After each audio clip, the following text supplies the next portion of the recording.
The Manhattan Well Murder, 1799. A perfect crime. Or purchased justice. Can you believe that justice could be bought, even when its defenders included one of the greatest founding fathers of the United States? New York, a winter night in 1799. This fledgling city was about to usher in a new century, yet it was plunged into a dark mystery, a shocking tragedy of love and violence. This murder became America's first true crime fairy tale, where the body of a young woman was pulled from a frigid well, and where two of the nation's most powerful men, Alexander Hamilton and Aaron Burr, stepped into the courtroom not to seek the truth, but to defend a killer, or an innocent man. This is the story of Elma Sands and the price of silence. Gulielma Elma Sands, a slender, radiant 22-year-old, clutched her gray fur muff tightly, trying to keep warm against the New York cold, though her body trembled more from excitement than the chill. It was the night of December 22nd, 1799. Inside the small room of her Manhattan boarding house, she whispered her secret to her cousin, Catherine Sands. She was getting married. The lucky man was Levi Weeks, a bright and successful 28-year-old carpenter who also lodged there. They had fallen in love in secret, exchanging sweet gestures behind the old wooden doors. Elma told Catherine about their romantic plan, to meet under the cold moonlight and the stars to hold a simple, private ceremony, beginning their married life. "Don't worry, Catherine," Elma said, her eyes shining. "He's waiting for me outside by the new well near the house. He said it was the quietest and most romantic spot in the city." Yet as the boarding house door closed behind Elma and her silhouette dissolved into the biting night, she did not know she was walking toward a terrifying fate. Levi Weeks, the man who was supposed to be waiting, or the place she was heading, could not offer her a happy ending. Elma's disappearance was initially dismissed as a worrisome rumor within the boarding house. Everyone assumed she had eloped with Levi to get married. But as days turned into an unnerving silence from both parties, fear began to creep in. On January 2nd, 1800, 11 days after Elma walked out the door, the tragedy was unveiled. A young boy playing near the newly constructed Manhattan Company well, curious, looked down and found Elma's gray muff floating on the water's surface. He called the adults, and finally, after horrifying efforts, Elma's body was pulled from the deep, icy bottom of the well. Her body was bloated and bruised. Medical evidence indicated Elma had been strangled or severely beaten, not suicide, as some initially rumored. Investigators could not definitively determine if she died before being thrown down or if she survived the fall only to bleed out in the cold darkness. All fingers immediately pointed at Levi Weeks. Who else but her lover, and the last person she intended to meet, would be the killer? Levi was arrested shortly thereafter. However, the person who truly ignited the public's fury was Elias Ring, the boarding house owner. With cold calculation, Ring decided to display Elma's bloated, disfigured body in an open coffin right outside his house. This horrifying and cruel spectacle achieved its purpose. Thousands of New Yorkers poured into the streets, angry and outraged, demanding the authorities swiftly execute Levi Weeks. Levi Weeks stood facing the gallows, condemned by the entire city. But he was not alone.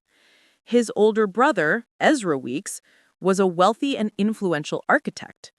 Ezra understood that this was not just a trial about a crime, but a battle over social standing. Ezra did the unprecedented. He hired two of the greatest legal minds, two men who wielded the most influence over the destiny of the young nation. Alexander Hamilton, the founder of the American financial system, a sharp strategist, and Aaron Burr, a powerful senator, Hamilton's political nemesis, and the man who would shoot Hamilton dead just a few years later.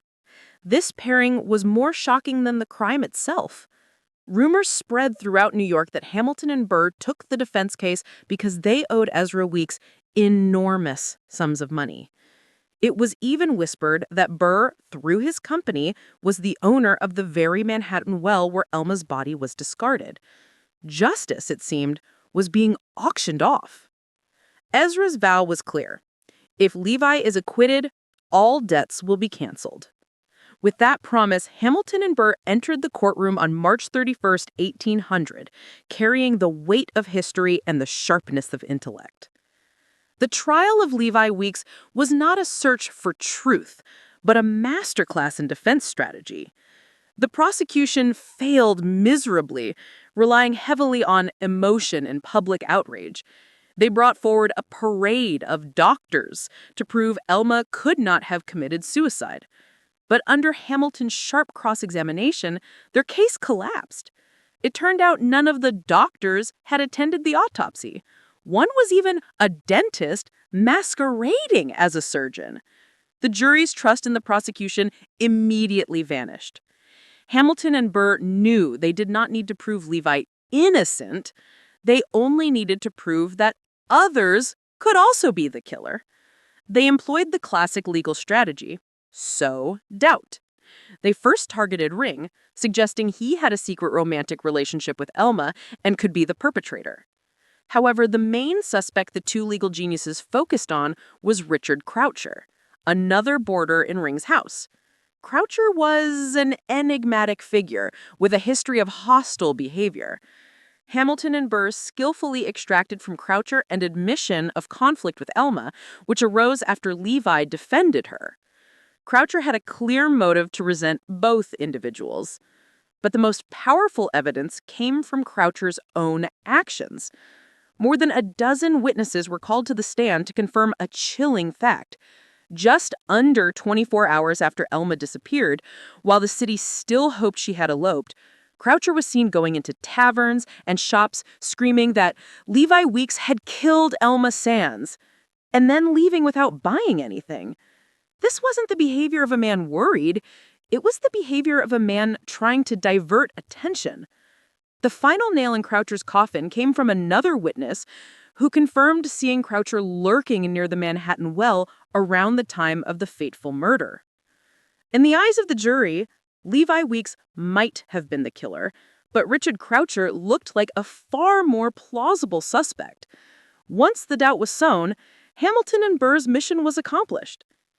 After 2 days of intense arguments, the jury pronounced Levi Weeks not guilty.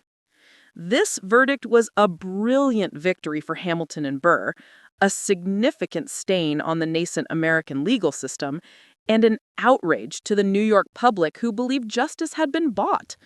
Levi Weeks was forced to leave the city to escape the hatred, living the rest of his life in Mississippi. And the mystery began. Levi Weeks, the silent man. He never revealed where he was on that fateful night. Why the silence? If Elma was truly his lover, why didn't he notify the authorities when she failed to show up at their meeting place?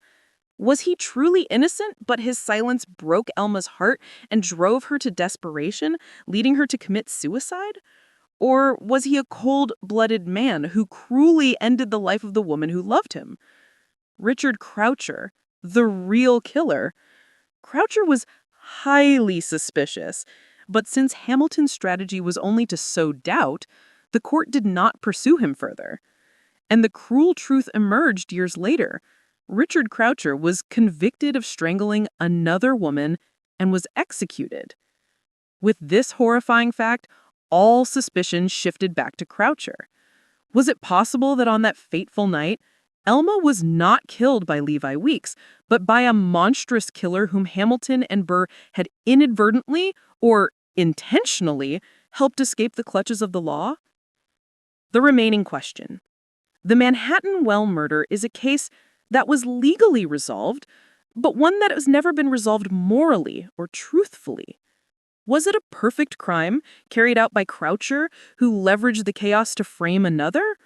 Or was it a case of purchased justice, where two of the greatest minds exploited the prosecution's blunders to protect their client, regardless of ethics? Over 200 years have passed, and the Manhattan well still holds the secret of Elma Sands' death. A chilling reminder that sometimes power can outweigh the truth. Thank you for watching. Don't forget to subscribe to the channel and comment your opinion on the role of Hamilton and Burr in this case.